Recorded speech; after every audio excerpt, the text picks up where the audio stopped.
We didn't know who he was. I really thought he didn't exist. I started to wonder whether he was really a real person or if it was just kind of a legend. He was more of a CEO than a drug lord. It takes a real mastermind to rise to the top. The top. The top.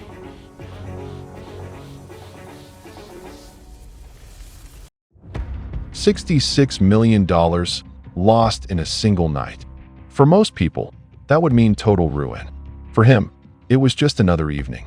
Behind that loss stood a man who built a criminal empire worth billions, an empire so vast it stretched across continents. Some even claimed he was bigger than the most infamous drug lords in history.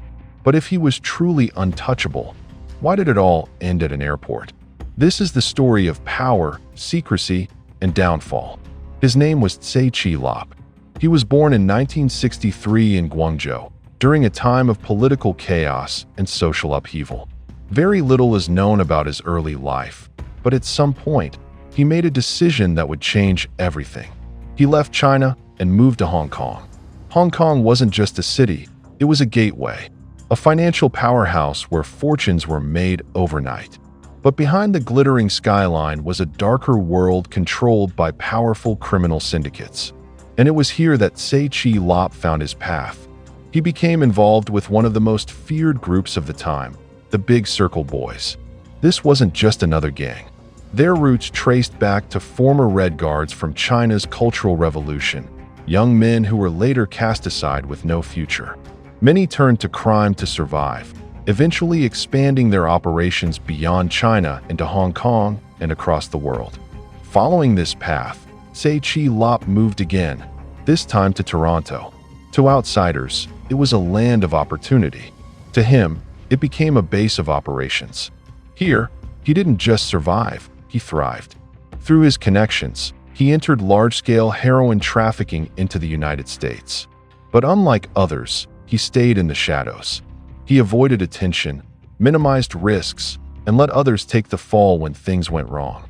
For years, he remained invisible while quietly building his fortune. But success always attracts attention. By the mid-1990s, authorities were investigating a growing heroin epidemic. Slowly, the trail began to lead toward Tse Chi Lop. In 1997, he was arrested in Hong Kong. The charges were serious enough to put him away for life. But then something unexpected happened. In court, he presented himself as a changed man. He expressed remorse, spoke about starting a legitimate life, and even claimed he wanted to open a restaurant. He talked about family responsibilities and the need to care for loved ones. Whether the judge believed him or not, the strategy worked. Instead of life imprisonment, he received just 9 years, a surprisingly light sentence. After serving time in a U.S. prison, he was released in 2006 and deported to Canada. For a while, it seemed like he had changed. He stayed out of trouble, followed the rules, and kept a low profile. But appearances can be deceiving. In 2011, shortly after his probation ended, Tse Chi Lop resurfaced in Hong Kong, this time as a businessman. He registered an investment company that appeared legitimate on the surface. But behind the scenes, it was something else entirely. He wasn't just back, he was thinking bigger. Instead of working with a single group, he began uniting multiple rival syndicates, organizations that had once fought each other for power. Under his leadership, they formed a powerful alliance that operated on a global scale. What made Tse Chi Lop different was his approach. He didn't behave like a typical crime boss. He ran his empire like a corporation, efficient, structured, and highly organized.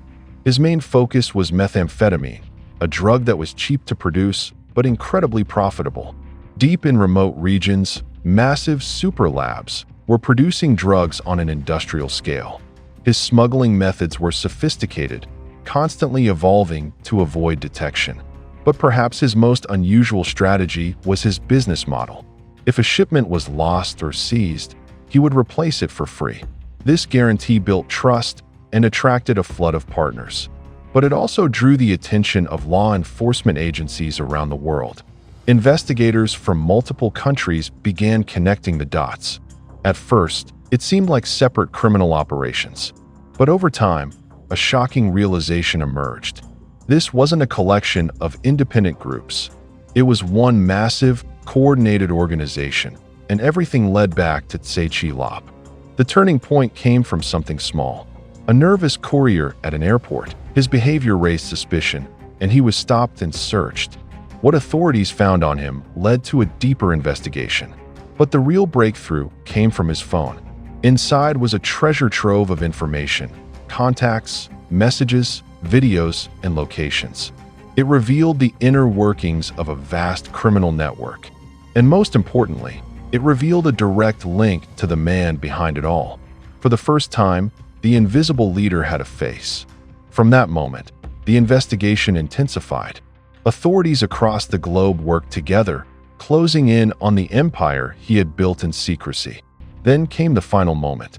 On January 22, 2021, at Schiphol Airport, Tse Chi Lop was arrested. It was quick, quiet, almost surreal.